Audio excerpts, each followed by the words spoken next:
Hello, and welcome to Kindred Spirits Book Club, the podcast where two grown-ass ladies geek out about Anne of Green Gables. I'm Kelly Gerner, and I'm joined by my co-host, Ragon Duffy. Hi, Kindred Spirits. Y'all, guess what? Today is our 1-year anniversary of podcasting. It's something like that. We did record a few episodes before we put them out there for publishing. And we published a few episodes before we told anyone that we had done that. You know, a little bit of a learning curve for how to record, structure, write, edit, and publish a podcast. That took us a minute. A minute, for sure. So I guess we strictly probably have several anniversaries, but I think we can call August 26th our official anniversary of putting Kindred Spirits Book Club out into the world and inviting other people to come and listen to it. So in honor of that first episode, we wanted to do an extra fun show for you all today. Welcome to our 1st-year anniversary party. Woo, woo, woo! Confetti, candy. Well, we have definitely learned a lot this year, and I can really see our growth over this whole experience. We went from being casual listeners of podcasts at best to we learned how to structure a podcast, how to build a little social media presence. We learned about editing and writing and figuring out a pretty smooth process for getting our episodes recorded regularly. And it's been such a fun project to share with you, Kelly. Yes, I feel the same way, friend. I love that we have a consistent reason to get together and see each other, even if it's virtually over Zoom, at least twice a month. It's the best. I think we worked so well together, and I've had such a good time really getting our nerd on doing all of these deep dives with you. Did you have a favorite episode that we've done over the last year, or a favorite thing that you've learned, a favorite thing about this experience together? Well, one thing I've learned is that as nerdy as you and I are about Anne of Green Gables, there are others out there who are just as nerdy as we are. Welcome, Kindred Spirits. I'm so glad you found us. Yes. But as for our favorite episode, you know, all of our episodes are my favorites. Like our children, I can't possibly choose favorites between them. I do look really fondly on our Marilla episode, which was our 4th episode, because that was a big moment for us and our creative process. We actually re-recorded that one because we knew we could do better. When we finally sat down to listen to it, we were like, oh no, we can do better than this. That episode was how we developed the format that we've more or less stuck to. And it's also the moment where I think we really committed to making sure we were showing up for this podcast with our best efforts. I know when we were talking about it and planning it, and maybe in those very first early episodes, I was a little bit like, hey, we know this book really well. We can kind of wing it. But the episodes that we recorded where we were winging it were not as strong as the episodes where we really researched it and really took the time to do it right. And I think having that strong structure and that research background actually ends up giving us more space to have fun and put our personalities and our friendship into the show. So from a craft angle, I'm really, really proud of that show and the moment that it represents. I really agree with you about that, because I remember that was an episode where we're like, well, we'll just, you know, we have some good ideas and we'll just put together an outline, and we're friends and we love to talk. So it'll all work out. It'll be great. It'll be great. Like, what could go wrong? And because, of course, people who have been podcasting for a long time, they sound so natural and effortless, like they're just hanging out and having a conversation. So we assume that we could just jump in and do that. Right. And that's not the case. Maybe for some people, but not for us. Yeah, no. So really thinking, being very thoughtful about what kind of structure we wanted to have and what kind of preparation we wanted to do. And I'm so proud of that episode. I go back and listen to it. I'm like, hey, I think we did something really cool here. Yeah, we started to break open what this podcast was going to become in that moment. And I'm really proud of it too, Ragon. And I'm proud of us for taking it seriously. And, you know, we could have published that episode. It was fine. You know, we could have published like a breezy, gabby sort of like all over the place episode, and it would have been fine. But I'm glad that we stuck to our guns and said, no, we really want to do something right. And we did it right. It's really hard for me to pick just one favorite, because honestly, every new episode is my favorite. I feel that way too. Every time a new episode comes out, I always tell my husband, I was like, we have to listen to this one. This one's really good. He's like, I know. Well, that's I always say the same thing. I would say to my mom, I'm like, Mom, no, we're getting really good at this now.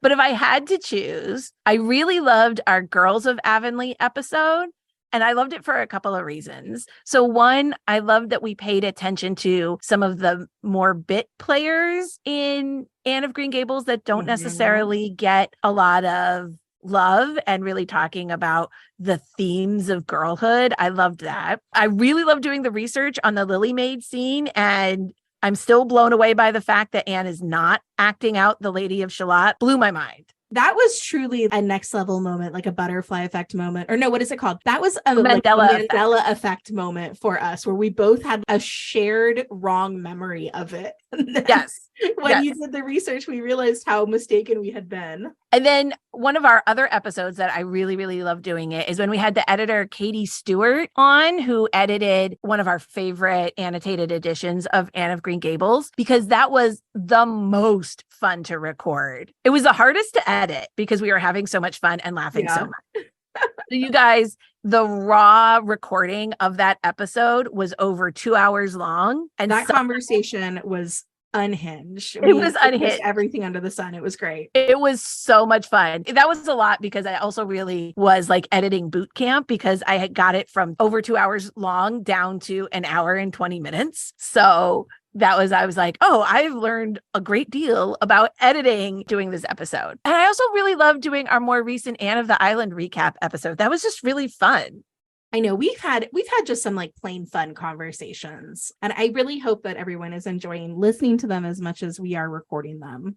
Oh, I know. I hope so too. It's like sending a little bit of your babies out in the world. This is how Anne felt about Averil's atonement.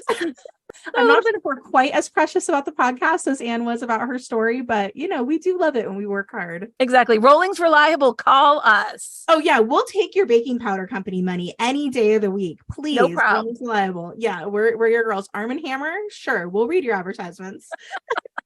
So, kindred spirits, we are going to ditch our usual structure today for a little bit of a celebration. We're going to have on a few special guests and some special segments. We have some of our favorite guests from last season coming back on, and a few surprises, maybe some Anne trivia games. And we have something fun and special for you guys. So stay tuned to the end of the episode, because we want to include you in this celebration as well. So stay tuned. Yay, kindred spirits.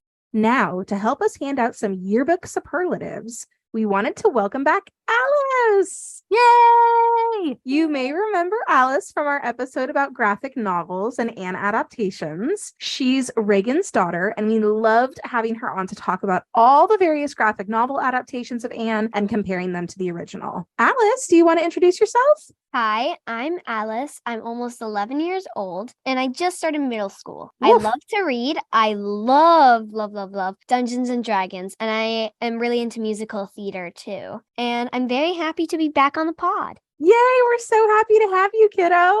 Okay, Alice, do you know what yearbook superlatives are? Yes, I do. We handed them out after fourth grade. Oh, you did? At our fourth grade graduation thing, the class voted on like a Google form, and it was like most likely to become a fashion designer. I got most likely to become an author, I think. Oh, well, I think that's probably very accurate. You probably are the most likely to become an author in your class. That's really cool, Alice. So, yeah. So that's great that you know what they are. For anyone listening who doesn't, yearbook superlatives are like a fun thing that often appear in yearbooks, or like Alice's class did sort of like at the end of the school year. And it's a way to remember your classmates' personalities and quirks, and to preserve like your inside jokes. So since the first 3 books that we've discussed are all very school focused, following Anne from the Avonlea Village School to Queen's Academy and then on to Redmond College, we wanted to award our own superlatives to the characters. We have some classic categories and a few we drummed up just for this purpose. So I'm going to kick us off. Our first category that we came up with was biggest flirt. And this, I'm sure you all can guess, is a tie between Philippa Gordon, Anne's friend Phil from Redmond, and Ruby Gillis, Anne's friend from Avonlea School. And I thought this one was kind of interesting because we see sort of both sides of their flirtation, right? Anne is always a little annoyed at how flirtatious Ruby is, but Philippa is just so endearing and charming and unserious about it all that her flirtation doesn't really bother Anne as much. We decided that the class clown is Davy Keith for obvious reasons. For very obvious reasons, like always playing pranks and basically just causing a ruckus. Can you imagine teaching a kid like Davy? He's got to be your worst nightmare. So for our cutest couple, we're giving that award. Again, this one is a tie between Diana Barry and Fred Wright. Love Diana's sweet little romance. And Philippa Gordon and Jonas Blake. That full circle growth arc for Phil, going from being flirtatious and unserious to becoming madly in love with her homely minister, is one of the sweetest stories in Anne of the Island. We decided that the life of the party goes to Philippa Gordon. Because she is so fun, always makes us laugh, and always makes Anne laugh. If I was throwing a party, I would love to have Phil there. And Phil is really described as somebody who is great at just effortlessly connecting people and bringing people in. So she's a great person to have as a party because she's not letting people feel left out. She's connecting people, grabbing people, bringing them into the conversations and circulating well between group and just kind of keeping that party vibe going. Also, Alice, take notes for the future. Friends like that are such important friends to have. Like, you should always make sure that you have one friend who's really, really good at making other friends.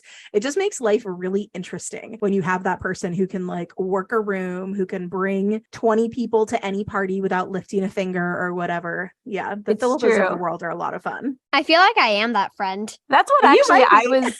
I feel like I've done that. I was going to say that because you know what? So Alice just started middle school, and most of the kids in her middle school she knew from elementary school, but a bunch of new kids also started. And one of the new friends you made, her parents told me when I was chatting with them on the phone, not only did you introduce yourself to her, but that you introduced her to all of your friends and you really like made her feel part of the group. And so that she not just had you as a friend, but now was connected to a whole bunch of people. And that's a really great gift. Alice, I love that. That is so special. I'm glad that you are such a good friend and that you make friends so easily. Thank you. Oh, our own little Phil. Our biggest gossip. This is also a tie. I'm sorry there are so many ties, you guys. I couldn't decide with a lot of people. So biggest gossip, Mrs. Lind obviously springs to mind first, but Rick and I also really feel like this award should go to Diana Barry. We refer to her as the consummate Avonlea insider, but what is being an Avonlea insider if not being a huge gossip? So 100%. She is always the girl with the backstory. She is always the girl who knows what is going on. You want to know about somebody? Go to Diana. Go to Diana. She knows. Not only does she know about that somebody, but she knows about their parents and their grandparents. Yeah, Diana is like the person to go to if you want to know about like a new student. But I feel like Mrs. Lind is better to go to if you want to learn about a new adult. You're probably right. We feel like the most improved is Philippa Gordon because she went from being frivolous and only concerned with looks and money to marrying for love, not wealth. Love that for you, Phil. Our student who's most likely to succeed is, of course, Anne's prize pupil, Paul Irving. We don't know if he's going to be a poet or a senator, but Anne certainly hopes he's going to be one of them. And Anne identified Paul Irving as her genius in a glance on the first day of school. So maybe intuition, I don't know. Knowing Paul, I feel like he won't grow up to be a senator or a poet. He'll grow up to be a senator and a poet. A poet senator. Gotta love that. And we feel like the best bromance is Gilbert Blythe and Charlie Sloane. Okay, Kelly, that one's a reach. I'm not entirely Gilbert thinks about that. I'm not entirely sure it's actually a bromance. Look, Charlie Sloane thinks it's a bromance for sure. I don't know. I think Charlie Sloane thinks of himself as like the height of Avonlea society, and Gilbert is lucky to be his friend. Charlie Sloane, I don't know. We may be reading else. He's really something else. So speaking of which, we also voted our most likely to sleep through class as Charlie Sloane. Yep.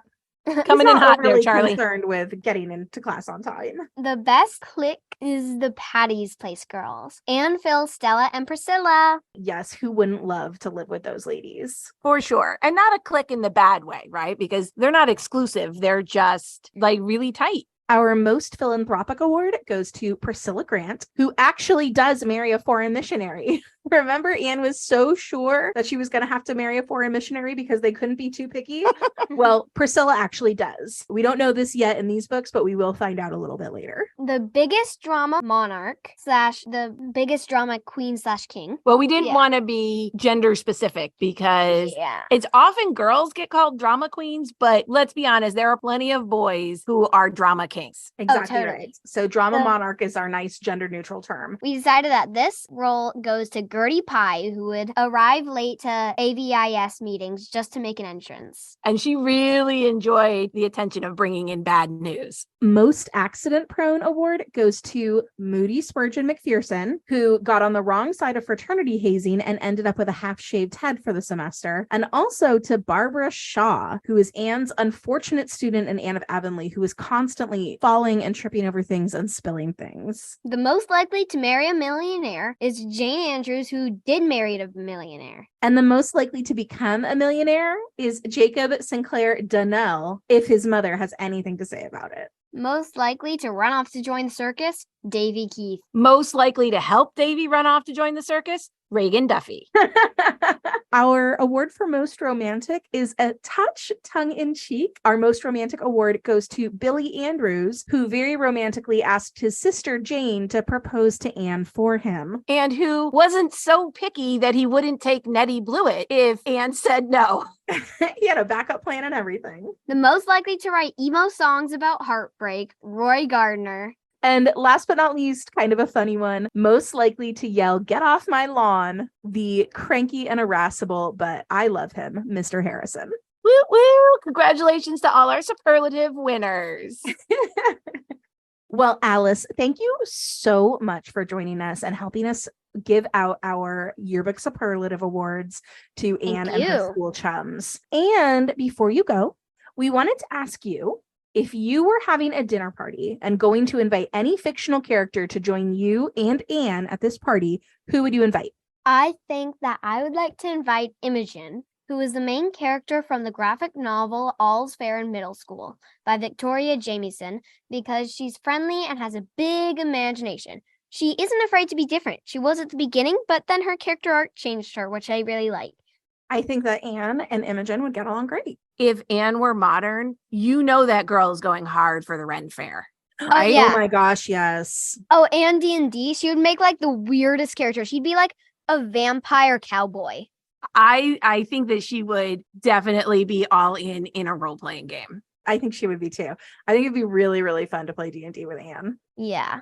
I would also like to invite Mary from the Secret Garden because she loves nature like Anne. She loves all things beautiful, and she also has a great imagination. Okay, well, would you invite beginning of Secret Garden Mary or end of Secret Garden Mary? Probably end of Secret Garden Mary. Yeah. She's a lot more pleasant. Alice, thank you so much for joining us. Thank you. Anything else you want to leave our listeners with, Alice? I would like to thank all of my friends who have helped me so much to get through my first week of middle school. Did they get a superlative? Best friends. Aww. Thanks, Alice. Bye.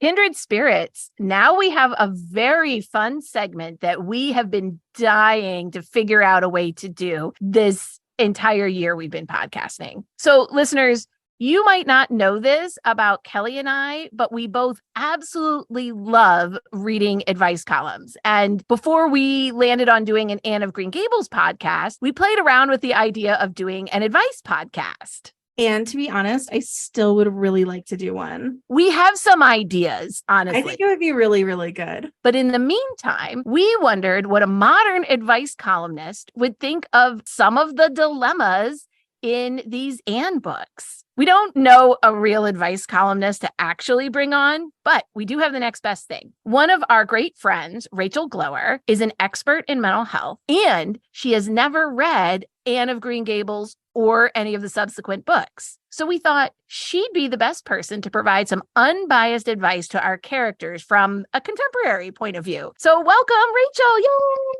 Yay! Hey guys, I'm excited to be here. Yay, Rachel. We're so happy to have you. Thank you. Rachel, what makes you qualified to act as our advice columnist today? Oh, I love to give advice and I know lots of things. You do know lots of things. And listeners, Rachel and I actually became friends working together in the mental health field. So I can vouch for her bona fides in this area for sure. So, Rachel, what we did here today is we wrote letters from the perspective of the characters in the Anne of Green Gables universe, just as if they were submitting their queries to an advice columnist. Do you need a special advice giving name? Like Ask Rachel, Dear Rachel, Tell It Like It Is with Rachel? Actually, let's go with that one. That's a good one. I love it. What do you know about Anne of Green Gables? Nothing at all. I had no clue, you guys. No clue. All right. Fresh eyes on this. Dear, tell it like it is, Rachel. I've only ever loved one girl. She's smart, imaginative, and feisty and pretty and like no one I've ever known.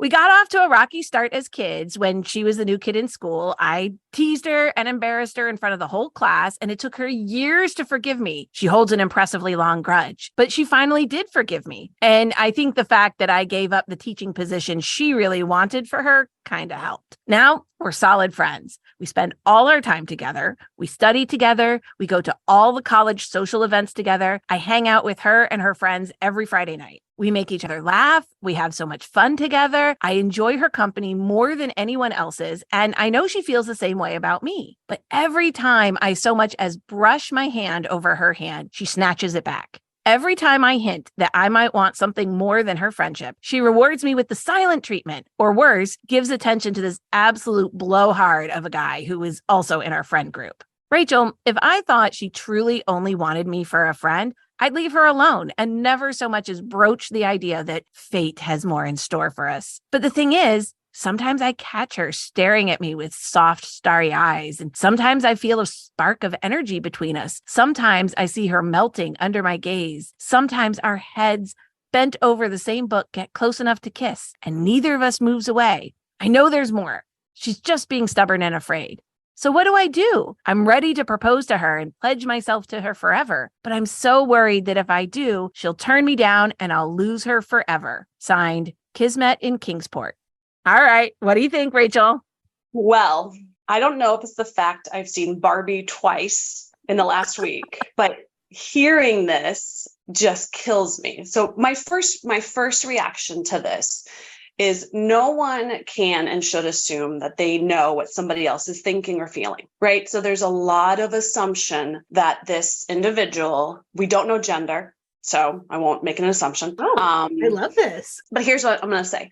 No one should make assumptions that we know what other people think. And I'm also really tired of the sort of narrative of, oh, if I just keep trying, they'll eventually realize they like me. So my response to this individual is, all right, put yourself out there. Like genuinely put yourself out there. If they don't return those feelings, you need to stop. You have to be done. You cannot keep pushing this. If you choose not to put yourself out there, which is an acceptable option as well, you can't assume you know what this person is thinking. And you can't act based on those assumptions, which could lead to concerning, a tension-filled relationship moving forward. Rachel, but what about their heads bent over the same book, almost about to kiss? Do we know that they're almost about to kiss, or does this one person think they are? We don't know what that other person is thinking. Maybe they're too polite and they're like, oh, they have terrible breath. I wish they'd move away. Like, we don't actually know what this other person is thinking. All we have is this one perspective. So unless you substantially put yourself out there, we can't make assumptions on what's happening. The other thing I would say is it seems like when there has been an initiation by the writer of this letter, the reaction from the other person is not positive. That says no. You have to accept someone's no if that's what they're saying to you. And you can't know better than someone else. You can't just override someone else's Yes, no. Exactly. And if you haven't asked directly or spoke up directly, all we've got is a bunch of assumptions and sideways glances. Exactly. And that's not enough either way. So either step up and put yourself out there, or you got to stop and move on. Like this sort of wishy-washy and prescribing emotions to this other individual, there's no room for that, particularly anymore. Rachel, I think that's great advice. I would also ask as a follow-up question, you said that the letter writer should put themselves out there. What does that look like specifically to you? No, that's a great question. I would think if this person does have these really romantic feelings for this other individual, we would want this individual to have a conversation with this other person in a neutral place that is private. So we don't want this to happen around a bunch of other individuals. So in a private place, the writer could say to this person what their feelings are, but they need to be ready to accept whatever the response is, good or bad. Okay, so listeners, I don't know about you, but I think Rachel just knocked it out of the park I totally agree. In a Really? prediction. Okay, so Rachel, you don't know what happens No, next. So we're going to not tell at you. all. Yeah. Which is that at this point that we've written to you from Gilbert's perspective, and he's talking about Anne. At this point in the book, he did exactly that. Talked to her in the park, just the two of them. He clearly expressed his love and his intentions. And she said no. She said no. And he walked away. And he backed off. Yes. Oh my gosh. Amazing. Yes. He did exactly what you said. Then I am very proud of him. Well done. Yes. Well, I think that's always been the thing, right, Kelly, is that the way that Anne of the Island is set up is that while it is very frustrating because we do get to know Anne's inner thoughts and inner experiences that, of course, Gilbert did not know or our advice columnist did not know, he responded in this really thoughtful, ethical way, right? In a respectful way. He took her exactly at her words, which is one of the reasons we talked about in our most recent episodes. It's one of the things that signified to us why he's such a great romance hero, because he listened to her. And when she said no, he took her at face value.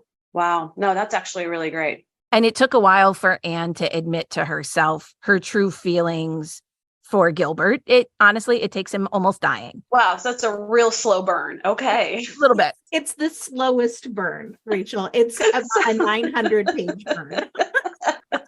Rachel, that was such great advice. And we have another letter writer who also needs your wisdom. Her letter says, "Dear Tell It Like It Is Rachel, I'm a writer. Well, I was a writer. I hoped to be a writer. I thought one day, someday, I could be a published author. But I have been humiliated and can never set pen to page again. I wrote a beautiful story full of passion and anguish and pathos. After several rounds of excruciating edits, I sent it out to magazines for publications and it was rejected everywhere. The rejection hurt and I locked up my manuscript in a drawer. But then, it's almost too mortifying to write. My best friend in the whole world found the story, made a few unauthorized changes, and submitted it to a contest. My sweet little story won the contest. You'd think that would not be terrible, but I assure you, Rachel, it is. For the host of the contest was not a reputable publication, but rather a baking powder company. And they have published my story in newspapers across Canada advertising their product. I'm so ashamed. I got what I thought I wanted, my name in black and white, and my story published across the nation, but in the most ridiculous way possible. That my story, the story I poured my whole creative soul into, should be used to sell baking powder, that everyone will see my name and assume that I have sold my art for commerce. The worst part is, I can't even confide in my friend. She truly acted from a spirit of love and wanting to see me succeed. And now everyone in my village is treating me like a published author. Rachel, how can I go on?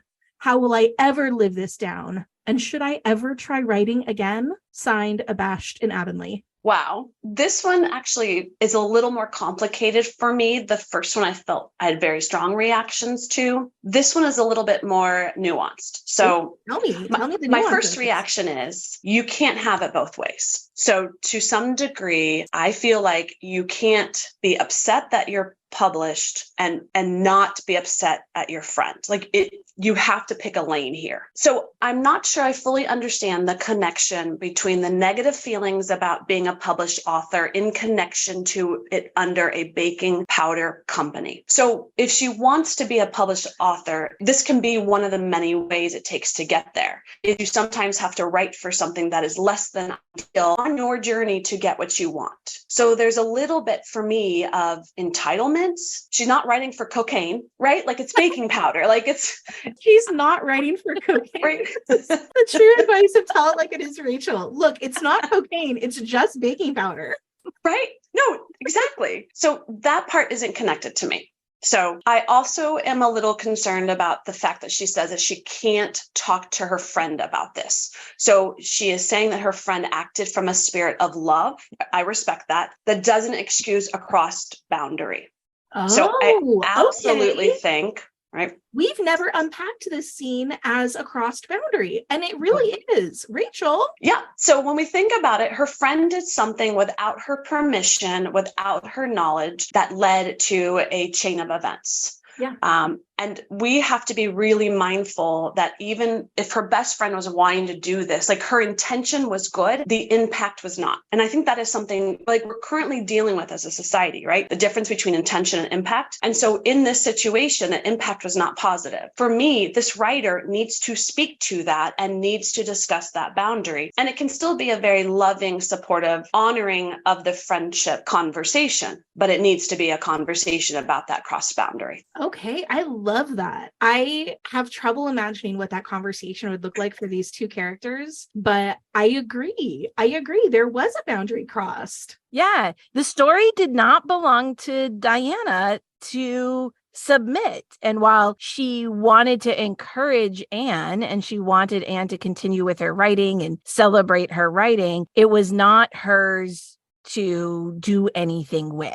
She could have brought her the contest information, encouraged her to apply, perhaps some of those types of things. But this was a big violation. Again, can come from a place of love, but boundary crossing often has nothing to do with love, right? Yep, that's exactly. So that's why for me, there's two different issues going on in this letter. One is this boundary of the friendship. And then the second, which I kind of need more information, is the negative attributing of the published writing and why that is landing so negatively.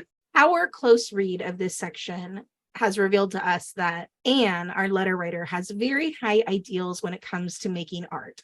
She has very high ideals in general. And to see her art, her story, used in this sort of commercial way, this sort of mercenary way, that's not what she wants. She wants to be a published author. She wants to be like the next Tennyson.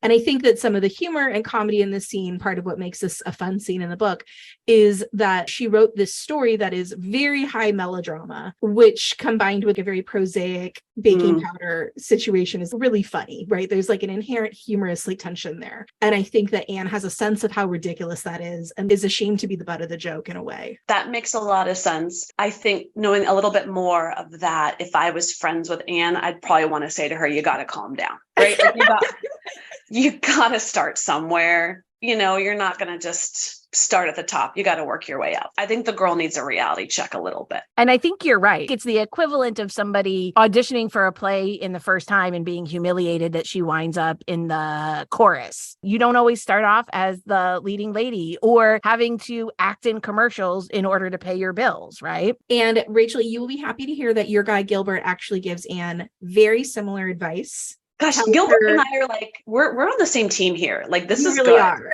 Yeah. He tells her she has nothing to be ashamed of, that no one is going to think less of her for winning a contest and earning some money as a poor college student. Awesome. I love it. Nicely done. And you'll also be happy to know that while she doesn't immediately jump back into writing, after a year or so, when the sting has, maybe 2 years, the sting has sort of faded, she finds another kind of half-written story that she wrote ages ago, reworks it with less melodrama, less pie-in-the-sky daydreaming, submits it, and it does get published in a reputable magazine. Excellent. I'm really happy to hear this because that is not for both of these. I expected answers to be just totally opposite of any advice I was giving. So I'm very pleasantly surprised. So honestly, even though these books are rather old-fashioned, right? When you read them in that way, there's definitely some things that will strike you as old-fashioned and from a different time, for sure. I think this really points to some true universal truths in relationships, in the way we have to grow through our ideals and have them stomped down a little bit as much as it hurts in order to grow into a more realistic fashion. That's part of the reason why we love these book series so much, is because there is so much that still rings true, even through the old-fashioned setting. Yeah, I think the heart of the human relationships is always still there, and that's timeless. Rachel, you did such a good job as our resident advice columnist. We definitely want to have you back to do this again in a future book. Thank you so much, Rachel. My pleasure. Super fun. Thank you. Next up, we want to welcome back writer, editor, publisher, Katie Stewart. You all might remember Katie from our end of season 1 and Geek Out episode. Katie annotated, edited, and published one of our favorite editions of Anne of Green Gables, the Owl's Nest Classics edition, which is specifically annotated for teen and middle grade readers. We love that she made Anne of Green Gables accessible and fun for a whole new generation of kindred spirits. Katie is also well known in the bookstagram world as Life Between Words. Welcome back, Katie. so happy to be here. I'm so glad you guys invited me back. I had such a fun time the last time around. It makes me so happy to be here again. Oh, we're so glad that you could make it. We had so much fun with you last time too. I know. It's such a pleasure to have you back, Katie. Thank you so much. You're so welcome. It's always fun to be with kindred spirits. So how have you been? Have you read anything really great lately? You know, my reading life has been pretty dead this summer, I gotta be honest. But so I don't know if you guys remember this, but I host a readathon in March called Middle Grade March.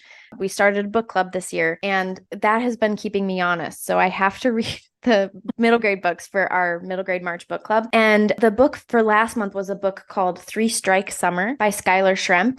And I ended up loving it, which was such a surprise because we hadn't heard anything about the book. We'd never seen anyone talk about it, but I had seen the cover and it's a little girl holding a baseball bat, and it reminded me of A League of Their Own. And I was like, this sounds fun. And I love A League of Their Own. So we picked it up and it was great. It was a little heavier than I think any of us were expecting. It's about a girl and her family. Her father's a farmer and they have to leave, I think, Oklahoma during the Depression and the Dust Bowl. And so they move to California and become migrant workers. And so it's heavy in that respect. But it's really great. I loved it. The writing was wonderful and the characters were good and very, very solid middle grade read. Did it fulfill your A League of Their Own fantasies? It did. It was like a mashup of A League of Their Own, The Sandlot, and then if you guys have also read the middle grade book called Esperanza Rising. Oh, sure. Oh, that's a great one. Yeah. That's so this was like a mashup between those three. Oh, that's awesome. That sounds amazing. Yeah. It was called 3 Strike Summer by Skylar Schremp.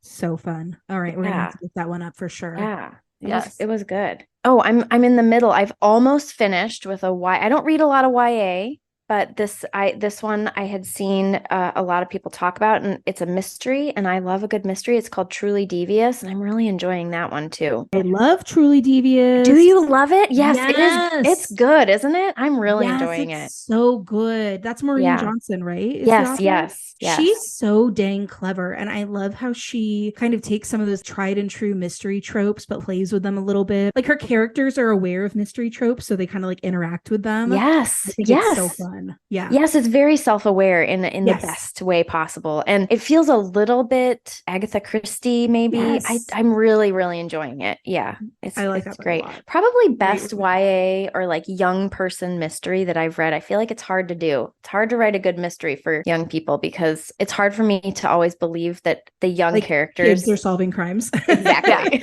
Exactly. Right. It's hard to get the stakes right, I think, is part of the problem, right? Because it's teenagers do not solve murders, right? But on the other hand, like, how do you have something high enough stakes for people to care about it? And yes, that's a tough needle to thread. Yes, it is. And I feel like Maureen Johnson has done it well with Truly Devious. I'm like, I've heard that the first book ends on a true cliffhanger though. So yeah, almost a literal cliffhanger.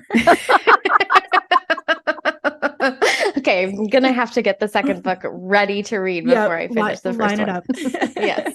I am going to add that to my list. I love a good mystery. It goes back to my early childhood days of being obsessed with Nancy Drew. So yeah, I think those were the very first mysteries I ever read were Nancy Drew. I read them all. And I also kind of had a middle grade reading summer. Maybe I don't know. My brain was just not able to process too many things that were more complicated. Yeah. So I actually took your recommendation from last time of the Penderwick and read all of the Penderwick books. Oh, they were so lovely. They just feel like classics. They're so good. They really remind me of kind of the style of the Ballet Shoes books and the style of like All of a Kind Family. Yes. So very Noel Streatfeild for sure. Yes. So then I reread all the Noel Streatfeild books. And then somebody was telling me, well, if you like the Penderwicks, then you'll like the Vanderbeekers. Also so great. I just started reading the Vanderbeeker series, which are also so adorable, like family. So wonderful. Oh, they're just like lovely, but not saccharine family of children who are, out and about in their neighborhood and meeting people. And I don't know. I just love it. So that's kind of all I've read this summer. Those are great summer books, though. Well, how about you, Kelly? What have you read? Whale. Another book that we were talking about last time when we all met was Heather Fawcett's The Grace of Wild Things. Yes. The middle grade fantasy about a young witch that was inspired by Anne of Green Gables. I absolutely loved it. It's so charming and sweet. And I loved it so much that I picked up another book by the same author, which is an adult fantasy novel called Emily Wilde's Encyclopedia of Fairies. Oh, that's a fun title. Delightful. It is. It's a really fun title. It's a really fun book cover. Like, it looks like you would imagine an Encyclopedia of Fairies would look. Like, big ups to the graphic designer there. So that book is wonderful. It's Emily Wilde is a fairy researcher. So she lives in a world where fairies are known and researched at an academic level. And this is an adult book? Yes. Oh, my goodness. It's so good. And so she goes to like a remote northern country, like sort of a Lapland sort of idea. And she gets into all sorts of trouble studying the local fairy life. It's so creative. It's so fun. And there's like a little hint of romance. It doesn't take over the whole book, but it's there and it is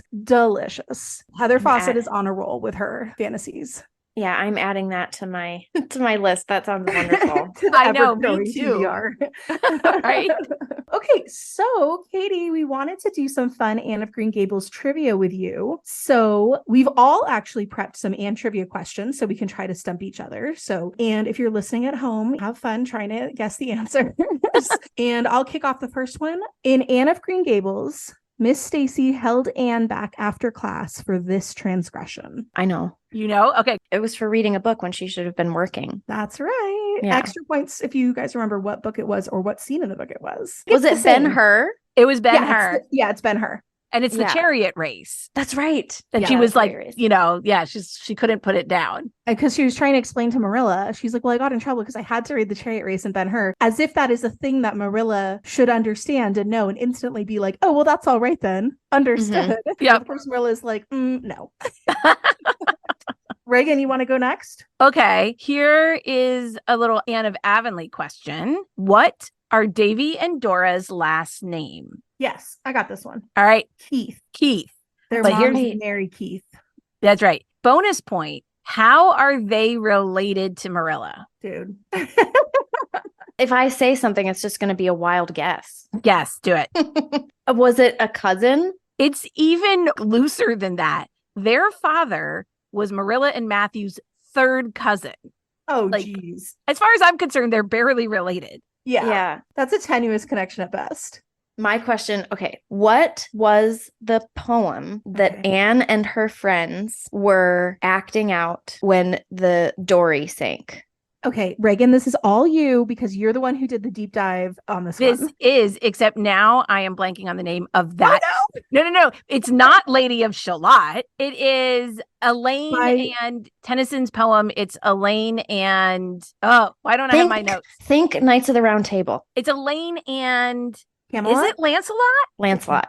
It's Elaine and Lancelot. Lancelot and Elaine.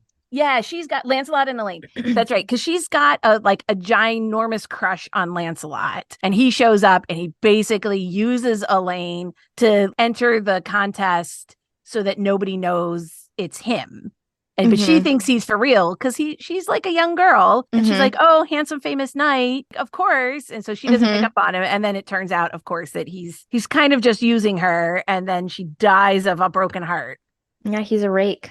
He's a rake. Well done, Ragon. Well done. That's a tough one. I got there eventually. Although, I don't think the poem is actually ever mentioned in the book. Is it? The name of the poem isn't mentioned. The name of the poem is not mentioned. But it's quoted, right? It's quoted extensively. It's quoted extensively. So you know that's how you can figure it out. And it's one of those ones where that tells you, like, for readers of Maud's generation, they would have known immediately. They would have, they would have recognized it. They also probably studied it extensively, right? Like they would have known immediately what that was referencing. For those of us who are not as up to date on our Tennyson or Arthurian legend generally. Yeah.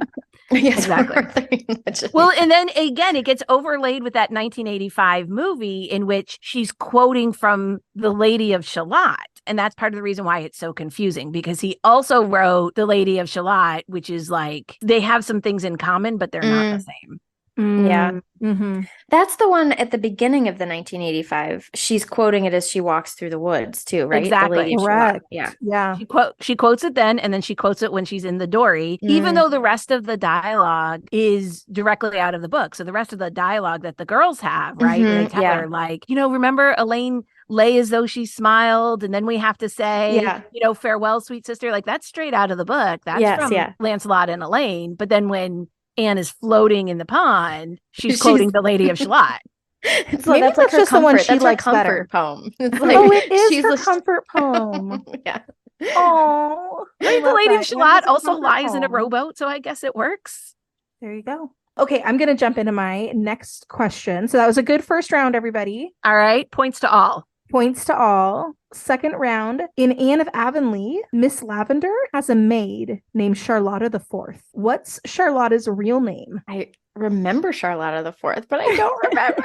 Oh, Eleonora. Leonora. Good. Leonora. Very close. Leonora. So then bonus points if you can name all of her sisters, because remember the first sister was named Charlotta, and then Miss Lavender was like, I can't remember all these crazy names, and so she just called them all Charlottas. I don't remember the rest of them. They're all very like flowery, and I think they all end in A, right? Like they're all like of that vein, right? Yes. And actually, I should have written them down because now I can't remember them all either. You're Googling, Ragon. Okay. Here, the Anne Wiki doesn't let us down. So you're right. She's Leonora, and then her other sisters are Julietta and Evelina. Evelina. Charlotta, Julietta, Evelina, and Leonora, aka Charlotta the Fourth. Okay, who's next up in our question asking? Ooh, that's me. It's Ragon. I am going to say, this is just a straightforward memory question. How many children does Mrs. Lind have? I want to say 5. All right, we're going to take 5. Kelly, you got another more answer? than that, right? Isn't it? Is it more? Is it 7? It's an odd number. It's a lot. I think it's 8. It's 10. 10. Mrs. Lind. I think the number 10 is just paraded about so that way Mrs. Lind is a definitive expert on child rearing. 10 is a nice, solid number. It's like anyone who had 10 kids must know what they're doing. Katie, what do you got for us? Okay, my questions are all so much easier than yours. What is the name that Anne gives the cherry tree outside of her window? The Snow Queen. I love that. We need to start naming trees. That needs to be a thing. I know. Wait. Okay, so round 3. In Anne of the Island, Jane Andrews gets married while dripping in diamonds. Where did she meet her future husband? I just remember it's out west. Like, I know she went out west to the prairies to teach. Okay, so I think that we can accept that as a correct answer. Winnipeg? That is what the book says. Yes, it's Winnipeg. Yes. It's kind of said that she just went out west to teach, and that's where she met her dude. So I guess technically she could have met him anywhere in Western Canada, but it does say later on specifically that he's from Winnipeg, and that's where they're going to live. Ragon, your turn. This is a Green Gables question. Okay. When Anne gets in trouble for coming into school late with the boys, what had the boys been doing that made them late? Oh, I have no idea. Weren't they throwing apples or something? No, but that's from the movie. I know exactly There we go. They weren't they? Okay. No, this is also from the movie, I think. Go ahead. Let's see if you get it. Okay. I feel like you're getting there. What I remember is that Anne was not paying attention. And that is true in the book. Like she's wandering around not paying attention. Yes. And the boys were they like terrorizing cattle? In the movie? In the movie, it's Mr. Bell's like field or whatever. Yeah. Okay. Look, they're picking spruce gum from Mr. Bell's spruce grove. Okay. Spruce gum. All right. That was maybe a weird deep cut. Well, okay, because again, in the movie, Mr. Bell is pissed and he grabs Anne as one of like the lollygaggers and marches her in. In the book, it just happened to be that the boys wander farther afield so that they can pick the gum, and then they all rush in late. Anne just happened to be like rushing in with them because she had been wandering about putting flowers in her hair. What is spruce gum? It's like the knot of sap that like oozes from spruce trees, and it kind of congeals on the outside of the tree in little lumps. And like they would pick it and chew it like gum. Ew.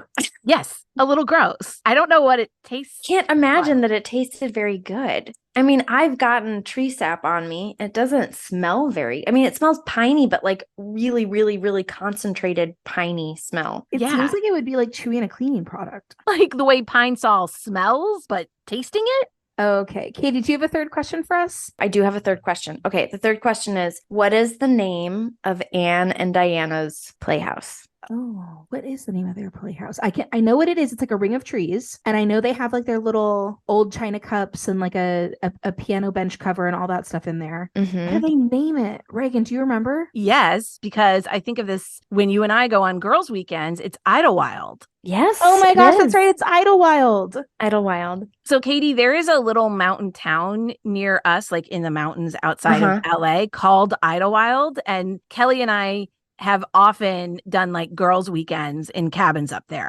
Oh my gosh. Is it just Okay, magical? Katie, I It actually sounds need to most tell you. magical. It is so cute. It is the best place. Okay, I have to tell you though, we don't just do girls' weekends there in the traditional sense. I need to actually set the stage for the girls' weekend. So we rent a cabin in the mountains, preferably with a nice view, and then we each bring a huge stack of books, and then we just sit in the cabin and read the books, and that's all That we sounds do. glorious. And if The there's a hot tub, maybe we'll ultimate. sit in it, and we'll get takeout from this Italian place that we like, and we'll just read a huge stack of books. Exactly. That's amazing. Okay, how It's the often do you best. do these girls' weekends? We were doing them really regularly. It's been a minute now since we've done one. I know. I was hoping maybe we could plan one for this fall. Would be great. Katie, you are invited. Oh my gosh, if I could come, I would. Oh my gosh, I would die. I'm turning 40 this year, so I'm like, what can I do for my 40th birthday? Let me can tell come you- to Idlewild and read a huge stack of books with me and Reagan. Yes. Yes. And it's got the cutest little town. So we'll usually go into town on like a Saturday and walk around and get coffee and like wander There's in the some cute little little shops. stores. And then we'll come home and sit on one of the last times we had like this great deck. And it was Mhm. warm enough during the day that we sat outside, just read books and then trade books and then talk about the books. Oh, that's the best. And we also planned this podcast on one of those trips. So This is where this it's was good the for origin creativity story. as well. Yeah. Oh wow, that's the origin. And it was at Idlewild. That's It was just in Idlewild. perfect. That That's is so perfect. perfect. Katie, I never put that together, but it is. Reagan, we planned this podcast in our own little playhouse, just like Anne and Diana. We Yeah. did. We did. Aw, That's I perfect. love it. love Oh, that is like the perfect thing, especially on our podcast anniversary. I know. I hadn't really made that connection like all the way around that way. So there we go. Wow. Yay. Oh, it's beautiful. I have one bonus question for you both. Okay. What are Anne's parents' names? Oh, Walter and Bertha. That's Ooh, right. That's right. And she names her son Walter, but no Bertha's, right? No Bertha. It's Rilla's middle name. Oh, it's Rilla's middle name. That's right. Okay, that makes sense. Her two Best. mothers, Marilla Yeah, and Bertha. Marilla Bertha. Oh, What always struck me with Rilla, so she's Marilla Bertha, and she hates being called Rilla. She thinks it's so babyish, and she wishes everybody would call her Bertha because she thinks it sounds so elegant. Let's talk a little bit about this fun idea that Kelly and I had, which is because we've always had so much fun talking in this podcast, not just about Anne, but about all sorts of books and tying it into other books and book recommendations and doing book recommendations with you, Katie. We thought we would love to ask you if you could have a fictional dinner party with Anne and invite any kind of crossover fictional characters to your dinner party. Who would you want to come to your party? What would be your ideal fictional dinner party? So I was trying to think of characters that would either be funny or fun to have. Like, I think it would be funny to have Marianne Dashwood at a dinner party with Anne because oh my they would god. just be out competing each other for drama. Drama. Katie, I'm mad I didn't think of that. That is so good. That's so good. Mary Ann and Anne at a dinner party. Oh my gosh. It would be just perfect. It would be out romanticizing each other at every turn. Absolutely. They would just like, who could top each other? I also would love to maybe have, I feel like Anne and Dickon from The Secret Garden would have a grand time together, probably. Oh, I like that choice too. Yeah. I think Although Marianne and Dickon would get along together too. I bet she'd flirt with him though. Yes. No. Well, would she? Well, maybe not because he's probably not rich enough. Yeah, he's not rich enough. Yeah. But he's charming. And Marianne was less about wealth than she was. oh yeah, no, she didn't care Charm. about wealth. Like whether or not Willoughby was ever going to inherit from his aunt was unimportant to her. She Right, just that cared didn't about matter. their grand romance. Yes, exactly. Yeah. So yeah. maybe there's hope for her and Dickon. Okay, so far I love your dinner party. Please invite me too. You're welcome to come because this is actually going to happen. Amazing. Let's see. I'm trying to think of a modern character that could come to the dinner party. I'm drawing a blank. Talk amongst yourselves. Who do you think should come? How about let's all come up with characters that could come to this dinner party with Marianne and Anne. I'm on board. And Dickon. So we've got a lot of romance. We've got a lot of nature happening, like nature appreciation. If we stick with kind of older fashioned type stories, you could totally invite Sarah Crew from The Little Princess, who also has a beautiful imagination, really appreciates both the simple things, like simple fare, and has a gift for turning it into like grand and romantic and elaborate things through her imagination. So she might be a good addition. Do we need someone from one of the Brontes? Do we need like a Jane Eyre there? Would she bring down the mood of the party a little bit? She absolutely would. I think that Jane would kind of scold everyone for being a little too fanciful. Right, a little too frivolous. What is the name of Jane's pupil? I'm totally forgetting. Is it Adele? Adele would thrive. She would love it there. But she's a little young, I think, to be with these people. Okay, my rec for this party is Lucy Honeychurch from A Room with a View. Lucy was famously played by Helena Bonham Carter in the movie version of A Room with a View, and she is a young girl on the verge of womanhood, not yet a girl, not yet a woman, who is sent to Italy to get some culture, to get some class. And while there, she kisses a boy in a field, and everything goes haywire after that. And I think that's the energy that this dinner party needs for sure. For sure. I love that. I've never read that book. I need to. Oh, it's really charming. Highly, highly recommend. So it's E.M. Forster. It's like early 20th century. It's really good. Someone else was just mentioning that book to me. So I think this is it's really short. It's a quick, fun read. Yeah, I think this is my cue that it's time to pick it up. Just so that I can know this character who's at our dinner party. Right. The other person I would put in this meetup would be like Belle from Beauty and the Beast from the animated movie, right? Yep. I think her energy matches what we're going for here as well. I'm into it, you guys. I'm into it. Yeah. Okay, I'm gonna share the dinner party that I came up with. And I decided to lean really, really just hard into the romance angle because that's always how I approach things. I love that. So I've decided that I'm inviting to my Anne dinner party Elizabeth Bennet from Pride and Prejudice, Austen going strong. We talked a lot about how Pride and Prejudice and Anne of the Island overlap thematically this season. And so I just know that older Anne, I feel like your dinner party is like with younger Anne, but I think like older Anne and Elizabeth would have so much to talk about. And I just want to hear them dish about their respective guys. And then for that matter, we can invite Gilbert and Darcy can take notes. They can compare notes about what they had to go through. Yes. They can be like, you proposed twice, I proposed twice. How'd that go for you? Do you think that Gilbert and Fitzwilliam would get along? I kind of don't. I think they would. I kind of don't. I think that they might respect each other, but Darcy is so antisocial. And Gilbert is so like charming and gets along with everybody and And like Gilbert's lighthearted and Darcy's a little bit more brooding. Yeah. But I think if anybody is going to help Darcy integrate into a dinner party, somebody like Gilbert might be that person.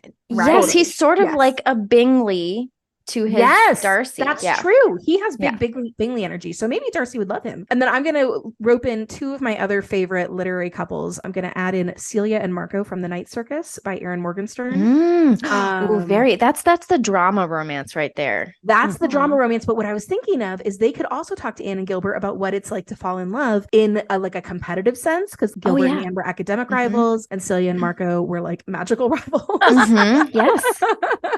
So I think that's good. And then just for me, and because I love this book so much, I'm also adding Izzy and Ransom from Romancing the Duke by Tessa Dare, which is hands down my favorite romance novel ever. This is actually a book, Katie, that I almost never recommend because I love it so much that like if someone doesn't love it as much as I do, I'm kind of like, ooh, okay. Can we be friends? Right. This changes my feelings about you entirely. No, it's one of those things like I kind of can't be objective about it. And there's amazing banter and great sexual chemistry between the two leads. So I feel like if they were at this dinner party, their banter would sort of kick everything off. And then the ladies would all jump in and everybody would just be falling over laughing by the end of the night. Mhm. And since all those couples come from my ultimate comfort reads, I think that I would serve them comfort food like grilled cheese and tomato soup or chicken and dumplings and chocolate chip cookies and milk. I'm sure Fitzwilliam Darcy would be a little humbled by all of that, but I think he'll have a great time. He'll be too busy laughing to care that the food is simple. But also, I think he might be charmed by how good the food actually tastes too. Yes. Ragon, did you come up with a dinner party for us? I did. I was trying to decide whether I should go with more of Anne's fictional contemporaries or like a more modern style. So I kind of did a little bit of both. And I thought of Anne more as a young adult rather than as a child. So I love it. We've got kind of 3 different styles of dinner parties here. So Jo March, of course, seemed like an easy person to invite. She and Anne would have so much in common and, kind of recognize that ambition and intelligence in the other one. And so that seemed like an easy invite. In some version of the world, Jo and Anne are legitimately friends. Yes. In the Anne multiverse. Exactly. There is one branch that is in which they actually get to know each other. Yes.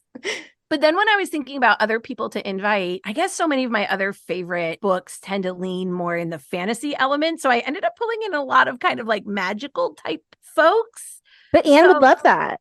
Yes. So that's what I sort of thought. She would. Right? She would totally love that. So the book, The Very Secret Society of Irregular Witches by Sangu Mandana, the main character's name is Mika Moon. And she's also an orphan, but she's also a witch. And she has this really lovely way of appreciating the world that thaws cranky people. She gets involved in a very grumpy / sunshine romance where, of course, she's the sunshine. She's plucky and charming with an open heart. And she's also kind of looking for a place to belong and looking for a found family. So I thought that she would connect with Anne really quickly. And Anne would love her name, Mika Moon. That's a great name. She would love her name. And then the book Under the Whispering Door by TJ Klune. One of the characters, Hugo owns a tea shop that also doubles as a way station between life and death. And Hugo is warm and reassuring and interested in everyone who comes into his shop. He's very non-judgmental. He serves teas that are kind of brewed specifically to kind of address whatever emotional needs his customers have. I thought he would be an amazing host.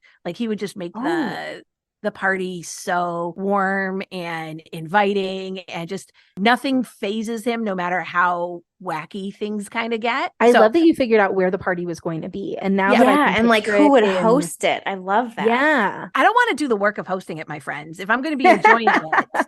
Right. You need to like enjoy it and not We're all going to Hugo's tea shop for sure. And then my third, or I guess that's my fourth guest, right? My last guest is, again, this is a little bit unconventional, but I was thinking with all of this like sweetness and sunshine and charming folks that are part of this dinner party, we need somebody to balance that. So I was going to invite Elle from Naomi Novik's Scholomance trilogy. And Elle is 100% the grumpy in a grumpy sunshine romance. She is extremely prickly, extremely hard shell. She is very much the anti-hero hero, but she needs, deep down, she is really searching for friends and wanting acceptance. And she just needs some folks who can see through some of that armor and some of her prickles and bring out the heart that she very much has. So that would be an interesting person to throw in there. But I feel like all of this charm that we have happening, I think even Elle would have a good time at a party like this.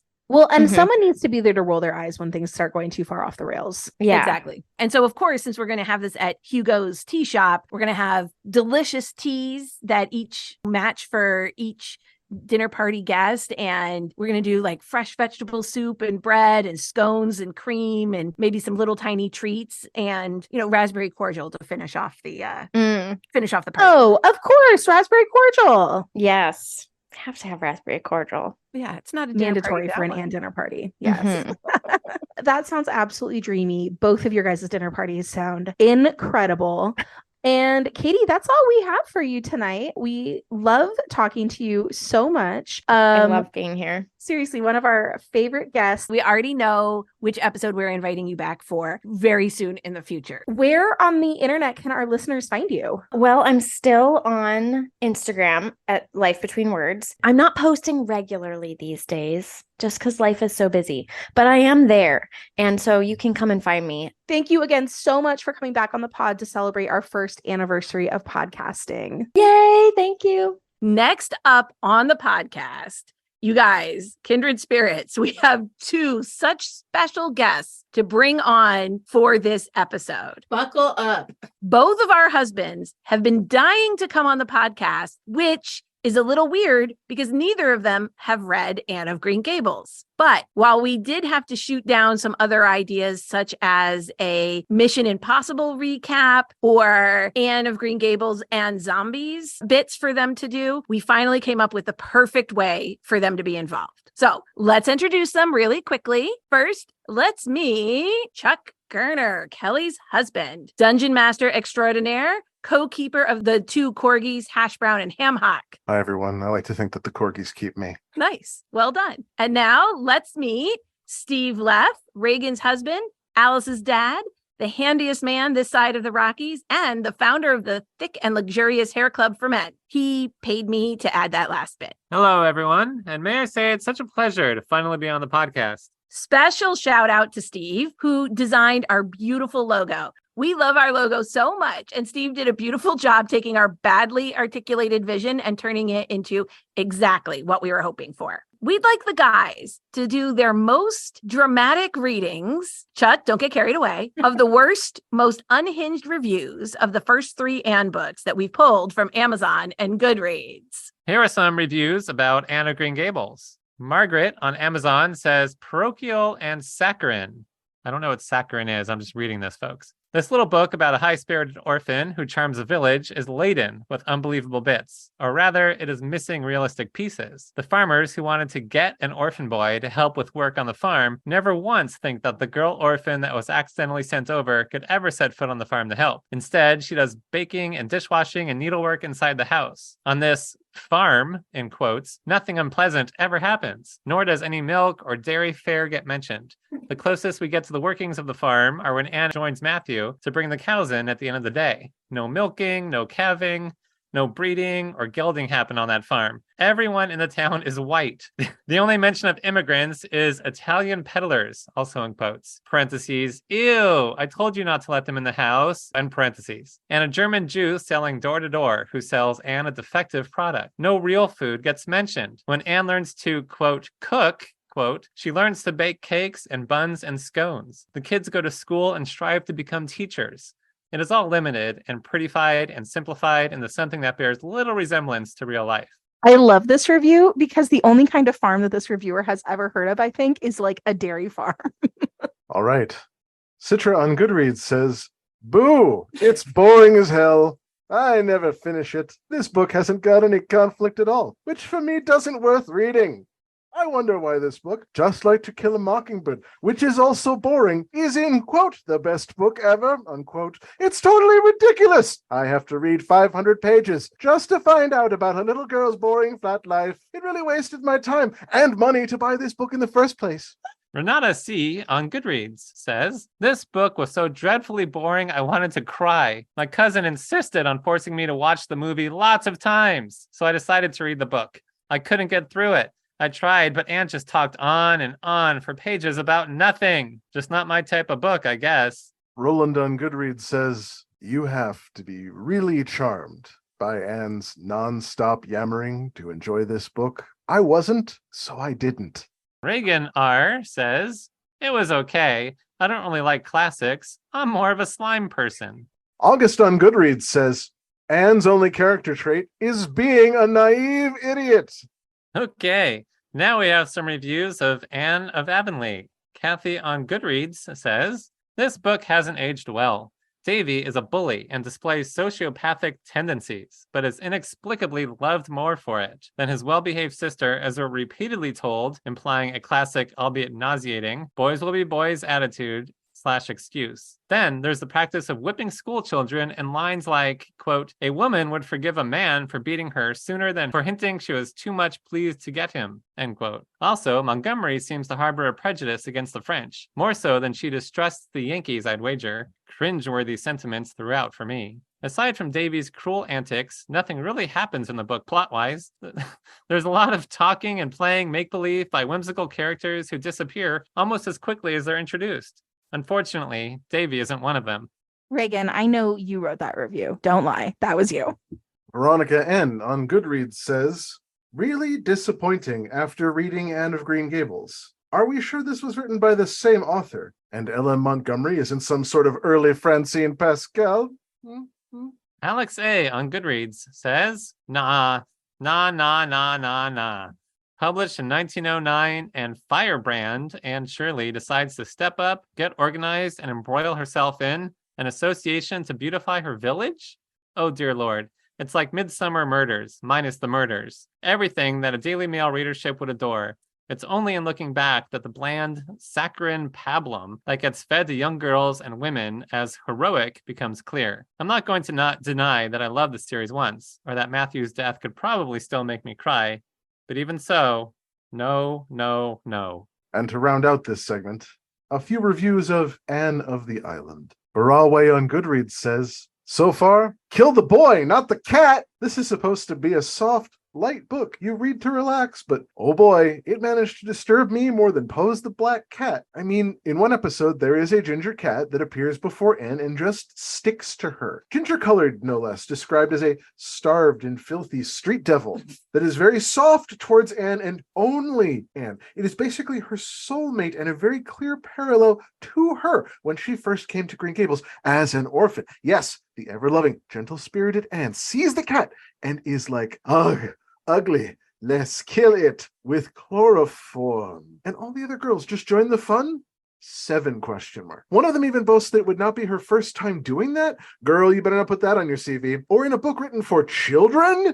I hope I just misread the thing and didn't catch some sarcastic critique of human behavior towards animals. I really, really hope so. Also, one of the numerous girls around Anne dies. They are in their late teens or early 20s, so a really tragic event. And all the book was focusing on was how in death the girl was prettier than in life. Because while alive, she was just a boring, pretty girl, bland as a plank of wood. While in death, the girl got some cookie points for spiritual atmosphere. Like, I get the historical context of the author, but damn, lady, do you really push me to smack you on the head with a copy of the yellow wallpaper or something similar, while yelling that placing beauty on such a pedestal is really harmful towards the young girls reading this? Preach. Also, if it was possible, I would want the author's lunch to be strangely bland in taste for every time she wrote Davy's I want to know sentence. Edit, I've read the whole thing, and holy shit, it got worse.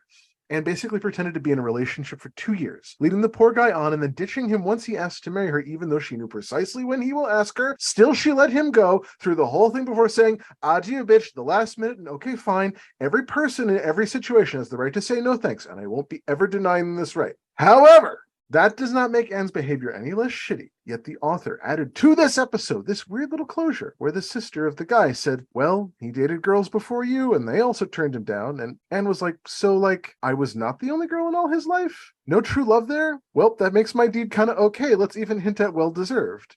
The sister. He was an uninteresting simp anyway, lols, so we too chill, I like you more anyway. Mind you, the guy was always described as a perfectly good and acceptable human being, treating Anne with all that romantic grandeur she thought she wanted from her partner. I find this part problematic, especially in a book for young girls. Yes, and hell yeah, teach them about their right to decline and choose a suitable life partner. But hell no, don't take the act responsibly out of it, same as treat the other part with the respect you expect to receive from them. Furthermore, okay. So the Alpha Chad Gilbert is finally getting his balls de-blued in the last chapter via romantic dying of some disease. Once again, what does Anne do when he battles with his disease? She just sits by the window in her room, gazing outside, moaning about her own pain. Da fuck? In the first book, she was the girl of action, saving people left and right, breaking all the rigid social norms to do the things she deemed important. Why is she not running to her bow and helping? Wouldn't that be more suitable for tying the two more tightly together? Instead, the dude sort of appears when he gets better, and Anne is like, your romantic vibe check is finally on point, I will let you smash. And he is like, okay, but I want to be a doctor though. Wait for me for 3 years? My dude, you into some niche kind of masochism or what? It ends there. That is truly an entire review. I am beyond impressed at that reviewer. Alpha Chad Gilbert is like my favorite line. Chuck, that was amazing. Jessica K on Goodreads. Agony. Worst in the whole series. Anne doesn't act like herself. She's too stupid and selfish. I miss the real Anne and wish to see more Gilbert. Their love story was handled very badly. So utterly frustrating. And where the heck is Diana? I hate this book. Anne was done dirty by her author. One more, it looks like. Forgive me if I mispronounce this. Wong H on Goodreads. Spoiler alert. Honestly, I barely have any memories of the story. And that's it, folks. Like I said, it's been a pleasure, an absolute pleasure to be on the podcast today. I'd like to thank my co-hosts, Ragon and Kelly. And Chuck did an amazing job with those reads. Thank you, Steve. Kindred spirits, it is time to wrap up our first anniversary episode. This has been so much fun. Thank you all for listening to us this year and helping us grow. So we have a little anniversary present for you. We splurged on our very first piece of merch, Kindred Spirits Book Club vinyl stickers.